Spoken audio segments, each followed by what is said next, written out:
Here is how to run a local ball game. Go to dwservice.net and sign in.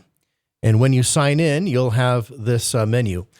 You will go to shares and you'll see the KYDT studio listed in shares. I don't have it in shares because I'm the admin of it. It's actually under agents for me. And I have a whole bunch of these, so I'm just going to go ahead and filter out the ones that we don't need. But you'll see KYDT Studio listed there. KYDT AV is how it shows up for me. It might show up slightly different for you, but it'll be the only one in there.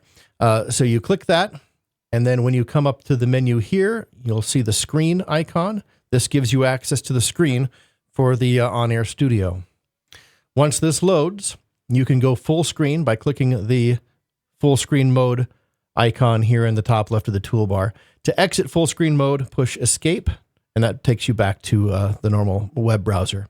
Enter full screen mode is just a nicer way to do it. It also avoids other potential accidental clickings of things. So this is the normal automation. This will typically be up. Sometimes the record screen here might be up.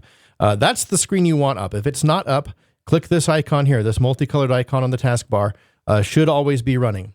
So if you click that, it brings up the record module, and then if you push F12, you will see the satellite module here. If anything else is up on top, just keep pushing F12 until you get to that screen right there. Then you can dial in with your phone and enter the 4-digit access code.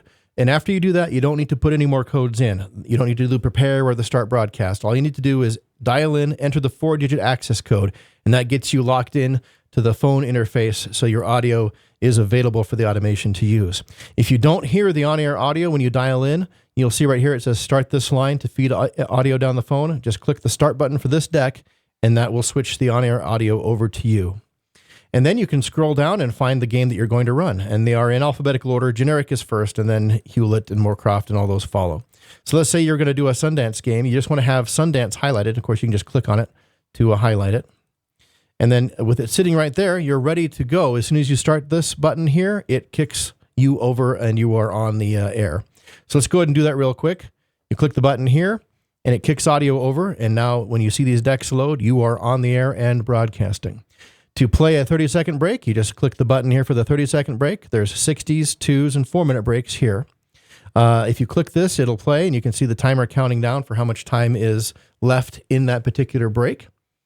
If you just let it play out and stop, it will automatically send audio back to you. If you want to abort and go back immediately, click the stop button here, and then click the start button for this deck to switch your audio back over. Stop just stops the playback, but it keeps your audio muted.